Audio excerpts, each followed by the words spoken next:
Hey, today I want to talk about something really important, something that a lot of people who are approaching of ayahuasca for the first time, they do not know about. And those are the most common mistakes. And without this knowledge, from my experience, people who come especially to experience ayahuasca for the first time, they make those mistakes. And the result of such experiences are rarely healing, and sometimes they might even be traumatic.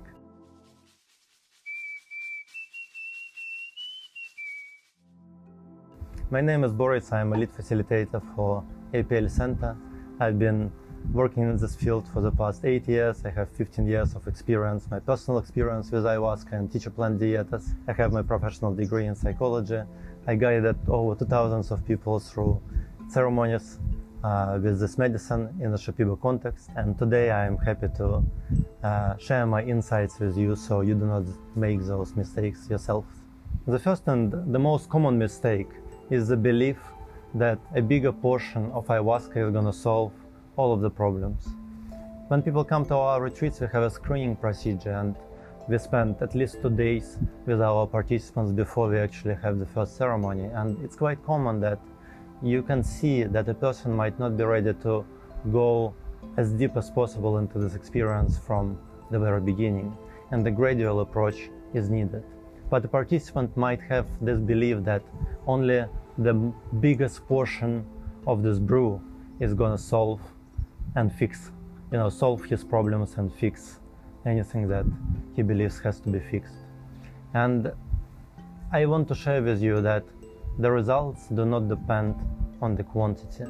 It's very common when an athletic man comes with a previous experience with entheogens and he takes a portion which is below average, and the experience for him is so fulfilling, is so intense, is so meaningful. And on contrary, there are situations when a petite woman comes and she never experienced any psychedelics or ayahuasca before, and she takes a portion which is bigger rather than an average one, and she has no effects. So without slowly approaching this plant and exploring the sensitivity of each guest by first administrating portions which are below average or around the average size, we can never be absolutely sure that we are not giving an experience which results in the situation when participants are overwhelmed and the experience does not reflect their mental capacity, does not reflect their inner readiness for this experience. Which takes us to the second mistake, trying to go deep without actually developing trust to the process. And it's so common when participants push themselves into a very intense, sometimes even overwhelming experiences while feeling that their mind is tense, their body is locked. They do not feel safe in the space. They haven't developed trust to this medicine, to facilitators, to maestro shaman leading them in this process. And it commonly results in quite traumatic experiences. And it all comes from this belief that a dose, a portion, is determining the experience. From the traditional perspective of Shipibo people, it's not about the portion, or not only about the portion, but about the experience that Maestro Nani brings to the ceremony.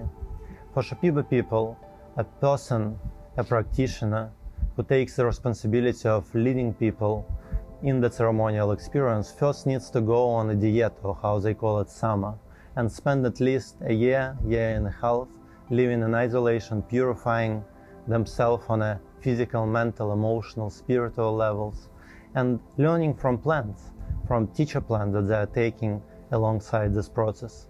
And as a result of this experience, they receive songs that come from the rainforest itself or that manifest in their dreams. And those songs, they become a link between those plants that they were dieting with and the shaman or Ananya themselves. And by singing those songs, Ananya, they bring the energy to the ceremonial space. They call for certain plants, for certain spirits. With those songs, they connect participants with the world of the medicine. they open them up, they protect them, they help them to purify themselves, they help to align the energy, emotions within participants. And with those songs, the real strength of the medicine comes to the ceremonial experience of participants. So sometimes it's much more important, rather than taking a bigger portion, just to go as deep as possible without the real care which comes from an experience of a maestro and people facilitating the ceremony and the inner mind setup of a participant themselves.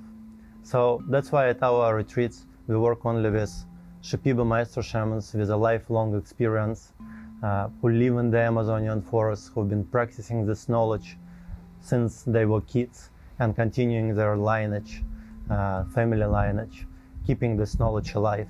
And we simply bring the experience of therapists as well to support the process of preparation and the process of integration after those ceremonies, and help our participants to find the most efficient way to fit those mind-blowing experiences into their everyday life. So I will leave more information on our retreats in the description. If you are interested, I always invite you to explore more. So let's continue. And finally, ignoring the importance of gradual approach is one of the biggest mistakes. So the first night shouldn't be about a life-changing experience. It might be, but it's not something to focus on. The first night is always about exploring the sensitivity of a participant, exploring the way your body responds to this medicine, ensuring that you are safe in the space, about developing trust. So that's one of the reasons why at APL Center we never host programs with only 1 or 2 ceremonies. We focus on programs with 4 ayahuasca experiences because it allows a space for preparation and integration. It allows a space for us not only to share this brew, share ayahuasca, but to share the knowledge around that. It allows and provides space for our maestro shamans to give educational talks on the tradition of Shipibo people and really explain to those approaching this Amazonian medicine what is the best way to connect with it without feeling overwhelmed and without feeling that the experience is bringing disalignment instead of balancing. Not many people know that ayahuasca does not create tolerance, and that's a fascinating thing about this Amazonian medicine. With all the other substances, to have the same experience, you always need to increase the portion. But actually, when you work with ayahuasca, the same portion on the first night, which might not offer or provide an intense experience, on the third or on the fourth night, can affect a participant in a way that will become quite intense and very fulfilling. So it's not only about the portion, but about your inner readiness, about the way your body is prepared to receive the effect that comes from ayahuasca. Don't focus on the portion, focus on your readiness, focus on gradual approach, focus on developing trust and relationship with this medicine, with ayahuasca, and with yourself in this process. And then the life-changing experience will come. So the combination of your openness and an experience that Maestro Ananya, shaman, brings to this process determines your experience and creates a transformative outcome instead of, your process being rushed and resulting in a traumatic outcome. So the gradual approach is vital.